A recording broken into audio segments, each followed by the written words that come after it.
నమస్కారం. మనీ మాటలో మాట్లాడుతున్నట్టు చాలా సంతోషంగా ఉంది. ఇవాళ మార్కెట్ ఒకే దెబ్బలో పెరిగిపోయింది. నేను చూస్తున్నప్పుడు 720 పాయింట్లు ఉంటది. మళ్ళీ 500 పాయింట్లొచ్చింది. మళ్ళీ 720 పాయింట్ల మీదకెళ్ళిపోయింది. కింద 750 పాయింట్లలో ఉన్నది. 25,800 దగ్గర ఉన్నది. ఏంటి రీజన్ అని చూద్దాం మనం. ఫస్ట్ మనం గోల్డ్ గురించి చూద్దాం. 18 క్యారెట్ గోల్డ్ రూ. 12,010 రూ. 10 పెరిగింది. 22 క్యారెట్ రూ. 80 పెరిగి 14,030. రూ. 86 వెళ్ళి 15,306లో ఉంది. 24 క్యారెట్ గోల్డ్. వెండి యాక్చువల్ రేట్ అవుతుంది 280 అని చెప్తున్నారు. కానీ ఫ్యూచర్స్ మార్కెట్‌లో 240 ఉంది. మీరు అమ్ముతున్నప్పుడు ఏ రేట్ చూడండి. కొనాలంటే అప్పుడే కొనండి. అన్ని దాంట్లో గట్టి ఘోరంగా కొట్టేశారు ఈటీఎఫ్. చైనాలో మళ్ళీ కొనడం స్టార్ట్ చేసేసారు. నిన్న ఏంటి బ్యూటీ ఏంటంటే, నేను డీమానిటైజేషన్ చెప్తున్నప్పుడేమో చాలామంది రాంగ్ అని చెప్పారు. డీమానిటైజేషన్‌కి అమ్మగారేమో ఇంటర్వ్యూ ఇచ్చారు ఇవాళ. దాంట్లో చూడండి మొదటి స్కీమ్ ఏంటి ఇచ్చారు? వాళ్ళ తాలూకు గురునాథర్ జైట్లీ ఇచ్చిన స్కీమ్‌లోని ఏంటంటే, క్యాపిటల్ గెయిన్సే లేదు. లిక్విడిటీ ఉంది. ఇప్పుడు అమ్మగారు ఏం చెప్తున్నారు, మీరు సెకండరీ మార్కెట్‌లో కొన్నారంటే గవర్నమెంట్‌కి ఆ షేర్ ఇవ్వాలి అని చెప్తున్నారు. ఇది ఫస్ట్ స్టెప్. గోల్డ్ ఇంకా 25,000 వరకెళ్ళొచ్చు. ఎందుకంటే 125, 126 టన్స్ ఏమో ఇంకా రెన్యువల్‌కుంది. 20,032 వరకుంది. గోల్డ్ 25,000కి వెళ్ళడానికి అవకాశాలు చాలా ఎక్కువగా ఉంది. ఇది లాంగ్ టైమ్. మనం 26 జనవరిలో ఉన్నాం. ఒక టైంలో మనం దానివల్ల కొట్టడం అవ్వలేదంటే 2,00,000 కోట్లు ప్యాకెట్ నుంచి ఇవ్వాలంటే కంప్లీట్‌లీ 12.5% ఇంకా మీద నుంచి దానికి సరిపోదు. 12% క్యాపిటల్ గెయిన్ అది సరిపోదు. దానివల్ల ఇంకా స్టెప్స్ కూడా తీసుకోవచ్చు. ఏం స్టెప్స్ తీసుకుంటారన్నది చాలా వర్షం నుంచి చూడండి. ఇప్పటికి ఇచ్చిన కమిట్మెంట్‌లో 13% మీరు మళ్ళీ ఇచ్చేయాలి. అలాగని చెప్పారు. ఇంట్రెస్ట్‌లో మీ తరక నామినల్ స్లాబ్ రేట్‌లో టాక్స్ ఏస్తామని చెప్తున్నారు. ఇంట్రెస్ట్ ఏమో నార్మల్లీ అండర్‌స్టూడ్ ఏంటంటే, ఇప్పుడు ఏంటి రేట్‌లో ఉందో ఆ దాంట్లోనే ఎయ్యాలి. ఇప్పుడేం చెప్తున్నారంటే, మొదట మీరు కొన్నారు కదా! ఆ రేట్‌లోనే 2.5% ఏస్తా అని చెప్తున్నారు. మీరు 14,000 అంటే 14,000కి 2.5% కాదు. సో, దానికి 2.5% తక్కువ. 2.5% టాక్స్ ఉంది. లాంగ్ టర్మ్ క్యాపిటల్ గెయిన్స్ ఉంది. మీరు ప్రైమరీ మార్కెట్‌లో కొన్నా కూడా, సెకండరీ మార్కెట్‌లో అమ్మినా కూడా టాక్స్ ఉంది. దాని గురించి అమ్మగారు మాట్లాడలేదు. గవర్నమెంట్ రిజర్వ్ ఇచ్చేసారని అంటున్నారు. గవర్నమెంట్ రిజర్వ్ ఇచ్చేసారంటే, మీరు ముందెందుకు లాంగ్ టర్మ్ క్యాపిటల్ గెయిన్ లేదు అని చెప్పారు. మీరు నచ్చలేదంటే మీరు చూడకండి. ఫ్యాక్ట్స్ ఏమో అన్‌కంఫర్టబుల్‌గా ఉంటాయి. ఆ ఫ్యాక్ట్సే నేను చెప్తున్నాను. ఇది గోల్డ్ బాండ్ లాంటిది. మార్కెట్ భయంకరంగా పెరగడానికి యూఎస్ ట్రేడ్ డీల్. ఈ ఈ దీంట్లోని యూఎస్ సైడ్ నుంచి ఏం చెప్పారంటే $500 బిలియన్ ఆర్మ్స్ అండ్ ఆర్నమెంట్స్ కొంటాం. లెసన్స్ అండ్ ఆయిల్స్ బంద్ చేసేస్తాం. లేదంటే 25% టాక్స్ అవుతుంది. ఇండియన్ రిఫైనరీస్ అని చెప్పిన ఓవర్‌నైట్ మాకు రష్యన్ ఆయిల్ ఆపడం అవ్వదు. అప్పుడు రాజస్థాన్ సాఫ్ట్ గతి ఏంటవుతుంది? దీనికి బదులు ఏంటి లేదు. నెక్స్ట్ అవుతున్నది. అగ్రికల్చర్ ఇంపోర్ట్ ఫ్రీగా ఇస్తామని. ఒక ట్వీటే వచ్చింది. ఆ ట్వీట్ నేను చూస్తాను. యూఎస్‌ని అగ్రికల్చర్ సెక్రటరీ చేశారు. ప్రెసిడెంట్‌కి నమస్కారం చెప్పారు. ఇండియా ఒక పెద్ద అగ్రికల్చర్ మార్కెట్. నేను సరుకేమో అక్కడ సగం రేట్‌లో అమ్ముతాం అని చెప్తున్నారు. అప్పుడు మన వ్యవసాయ తరక గతి ఏంటి?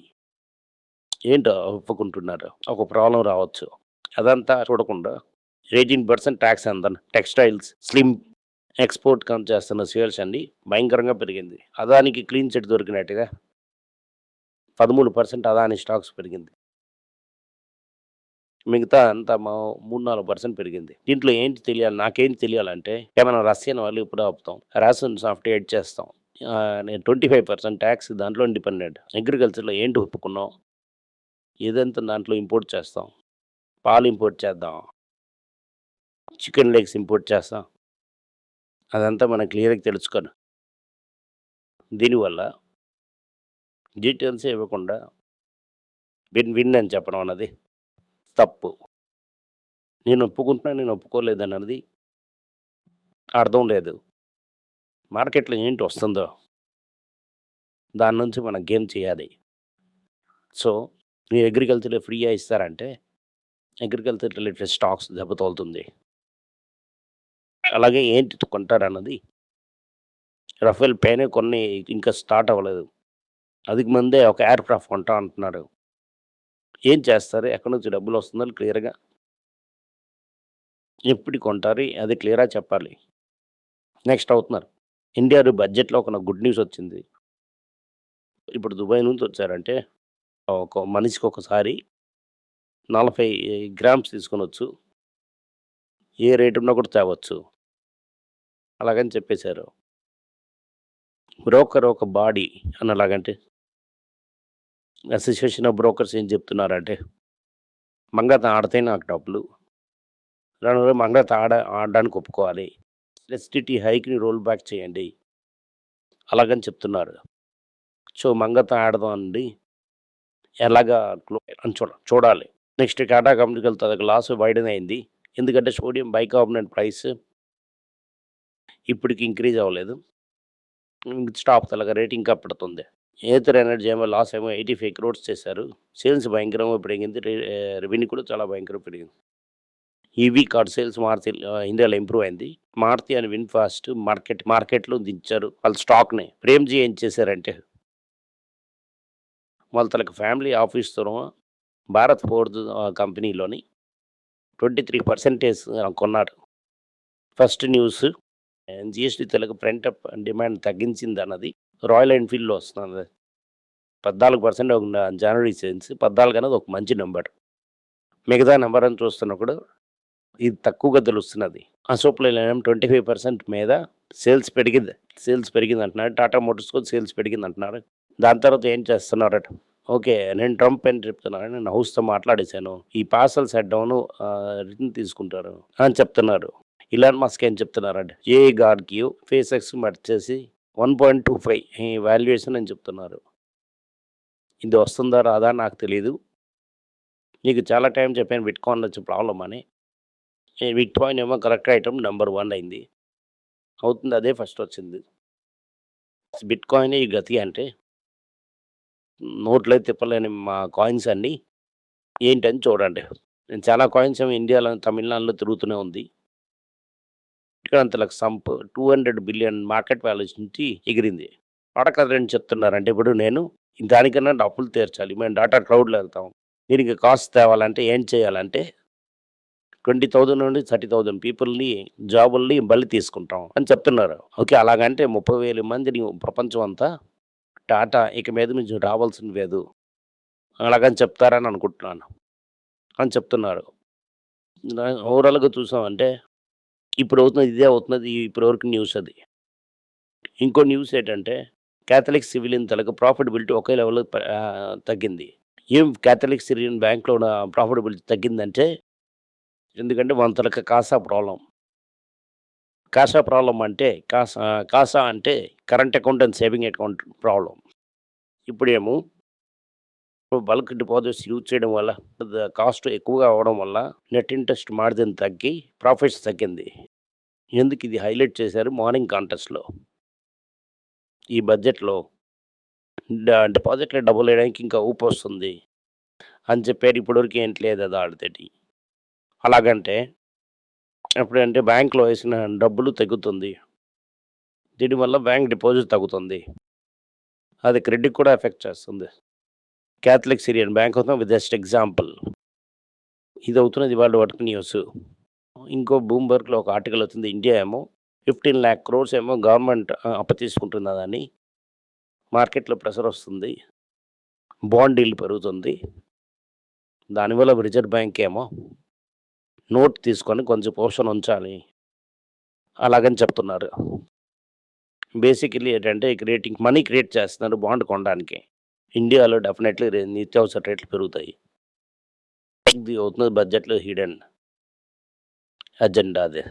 దీనివల్ల ఎస్‌టిటియు తగ్గించడం అవ్వదు. సావరిన్ గోల్డ్ బాండ్‌లో ఉన్న దాన్ని కూడా తగ్గించడం అవ్వదు.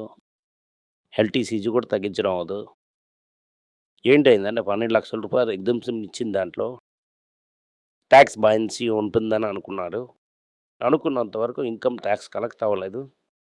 కార్పొరేట్ పెర్ఫార్మింగ్ చేయలేదు. ఎర్నింగ్స్ కూడా లేదు. అలాగే జీఎస్టీ కట్ చేయడంలోనే సేల్స్ ఇంప్రూవ్ అయ్యి కలెక్షన్ సరిగ్గా అయిపోతుంది. కానీ దాంట్లోనే అంత లెవెల్‌లో ఎళ్ళలేదు. ఈ రెవెన్యూ తగ్గడం వల్ల వాళ్ళు ఎక్స్‌పెన్స్ కూడా భయంకరంగా కట్ చేశారు. ఇన్‌ఫ్రాస్ట్రక్చర్‌లో ఆళ్ళు చెప్పినంత లెవెల్‌లో కట్టలేదు ఆళ్ళు. దీనివల్ల గవర్నమెంట్ ఎక్స్‌పెండిచరే స్లోగా గ్రోత్ అయింది. అది జీడీపీ గ్రోత్‌ని ఎఫెక్ట్ చేస్తుంది. ఈ జీడీపీ గ్రోత్ ఎఫెక్ట్ చేయడం దాంట్లో ఇంజెక్షన్ సూది కొట్టినట్టుగా ఇన్‌ఫ్లేషన్ ఏమో 0.5% అని చెప్తున్నారు. యాక్చువల్ ఇన్‌ఫ్లేషన్ ఏమో 4-5% డెఫినెట్‌లీ ఉంటుంది. నాకు తెలిసిన వరకు అది కంటిన్యూ అవుతుంది. ఓకే. తిరుపూర్‌కి, ఆనియంబాడి దీనికి గుడ్ న్యూస్ ఎప్పుడు తెలుస్తుందంటే ఈ డీటెయిల్స్ అంతా చేతిలోకి వచ్చిన తర్వాత రష్యన్ వాళ్ళకి 6 నెలలు టైం ఇచ్చారంటే 18%లో వెరీ గుడ్ అది. వ్యవసాయానికంతా ఇంపోర్ట్ చేసినట్టుగా ఉందంటే సో, రైతులు ఖాళీ అయిపోతారు. అమెరికాకి అడ్వాంటేజ్ ఉండొచ్చు. ఇది ఏంటన్నది అది వెయిట్ చేసి మనం చూడాలి.